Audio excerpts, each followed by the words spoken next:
Magandang araw mga kaibigan. Update muna tayo sa ating fund drive for the Brave 14 plus 3 Marines. As of now, may naipon na naman tayo na 12,000 pesos sa ating GCash number na kailangan nila ng tulong ngayon dahil may hinihintay silang warrant of arrest na ang recommended bail is 100,000 each of them. Kaya kailangan nila ng 1.5 million. So ito ang GCash number natin ngayon, 0999191486. Pangalan is Reniboy Julian. Address niya is Panipuan City of San Fernando, Pampanga.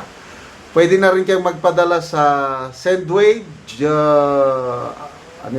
Palawan, Cebuana sa number na ito. Bigyan natin ng reaction opinion ngayon itong post ni Attorney Trixie Angeles. May nagtanong sa kanya kung pwede bang kasuhan ang isang senador na nagsabi sa isang testigo nga nagtatanga-tangahan ka lang. So, ipinaliwanag niya, pakinggan natin ang magandang paliwanag. Kasi ang daming nagagalit ngayon kay Senator Raffy Tulfo. Una niyang pinahiya si Madam Gina Acosta, then pangalawa, yung Assistant Chief of Staff ni BP Sara na si Asek Lemuel Ortonio. Pwede pa raw makasuhan ng violation ng sub judice rule si Senator Raffy Tulfo? Panoorin muna natin ito. Yun, pinakita mo na nagsasalita ka na para kang sorry sir, nagtatanga-tangahan. Salamat po sir. Marami ang nag-react sa paggamit ng salitang nagtatanga-tangahan. Pero, shortly after that, ganito nangyari. So with the permission of Senator Judge Tulfo, may the chair replace the word nagtatanga-tangahan with feigning ignorance on the record. I see Senator Judge Tulfo nodding. So let the records so reflect the statement feigning ignorance in lieu of the Tagalog word mentioned earlier. Earlier that day, kaka-announce lang ni Senator Chis Escudero as presiding officer ng rule on sub judice. And it includes, sa coverage nito, mga senators' judges. Quoting from the Code of Judicial Conduct and Accountability, ayon kay Senator Chis, hindi maaaring gamitin ng senator judge ang mga expressions that violate the sub judice principle, provokes or inflames divisive public concern, or projects an image incompatible with the dignity of their position. Ang dictionary definition ng inflammatory is tending to excite anger, disorder, or tumult. At kung ibabase natin sa mga reaksyon online, may consider nga na inflammatory ito. However, Presiding Officer Chis Escudero corrected the term at sinubstitute sa terminong feigning ignorance, essentially erasing the inflammatory term. Reminder din lang po, ang mga infractions o pagkakamali o violations ng mga senators judges sa sub judice rule ay subject to proceedings sa Ethics Committee. Sa Ethics Committee, any member of the public or a concerned person may file a letter complaint. The letter complaint must indicate kung ano yung action at ano yung rule na vina-violate that would necessitate a disciplinary action on the part of the Senate.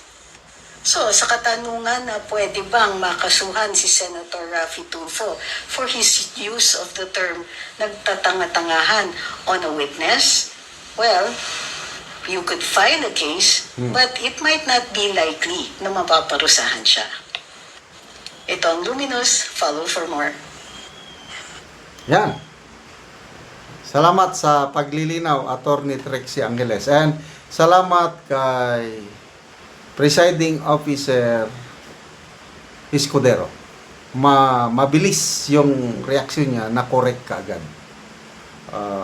Ito kasing si Raffy Tulfo, akala niya na nasa YouTube siya yung Rapi Tulfo in action ba na yung mga salita niya doon, magagamit pa rin niya dito.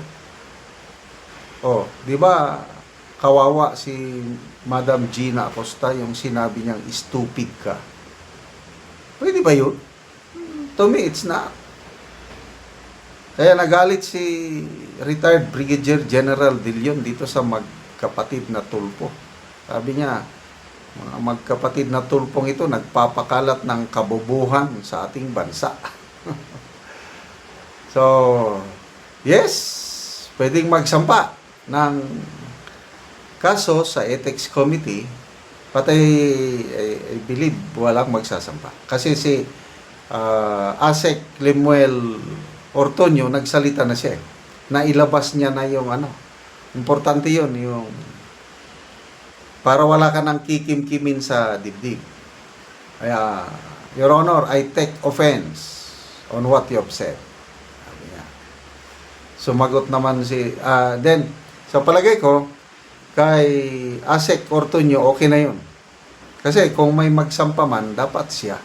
Dahil siya yung pinagsabihan, tatanga-tangahan. Ang mahirap ngayon, si Madam Gina Acosta, dahil hindi man lang siya sumagot, wala lang. Kinimkim niya yung sakit. To me, napakasakit yung sabihan ka na stupid. So, yan talaga ang brand ng mga tulpo. Grabe pag magsalita. Ngayon, lumalabas yung mga video nila noon na binabatikos nila si BP Lenny, binabatikos si Pangilinan, binabatikos si sino pa, Hontiveros. O ngayon, magkakampi na sila. So, pagdating sa subjudice rule, maganda itong patakaran ng impeachment court nga they will strictly implement it. Pati nga si BP Sara is napagsabihan. Kasi may statement si BP Sara kahapon na sabi niya na dapat maglabas kayo ng ebidensya, hindi yung nang iinsulto kayo, sabi niya. So may nabasa akong post, nag-remind ang presiding officer na iwasan yung ganun. Kasi pag uulitin pa yon ay mapaparusahan sila. And sana wala ng mga both parties, defense and prosecution, na magsasalita pa ng merits of the case. Salamat mga kaibigan sa inyong pagsubaybay sa channel na ito. Nakakatulong kayo ng malaki sa tribong Talandig ng Bukidnon dahil ang sweldo natin sa channel na ito is pantulong sa tribo. Namimigay tayo ng libreng yero at pako para makapagpatayo sila ng mas maayos na tirahan. Panoorin nyo ang video na ito. Karon na ako sa balay ni Francis Hinganan nga taga Sitio Kalapat, Tagbak, Talakag, Bukidnon. So atong sudlon ang iyang balay. So mo ni ang kahimtang diri sa sulod nga daghan na gid ang buslot. Ay kung ulan tuloan na gid. So diri nga side, so kung kasapa na lang gid og cellophane ang diri sa sulod. So, daga nagid kay ang buslot sa ilahang yero.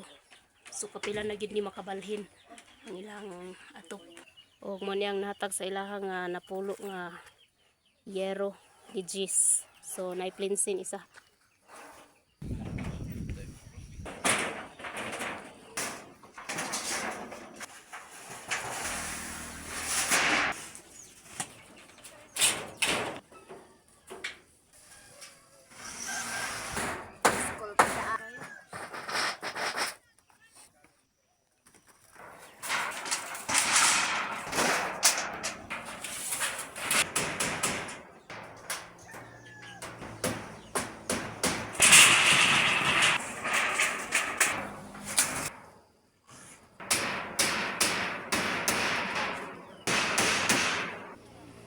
So managyod.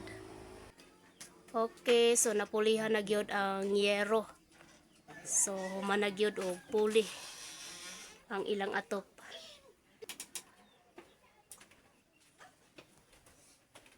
Og karon sa imong masulti nga na human na gyud og nakaatop na gyud ka na pulihan na gyud ang imong yero.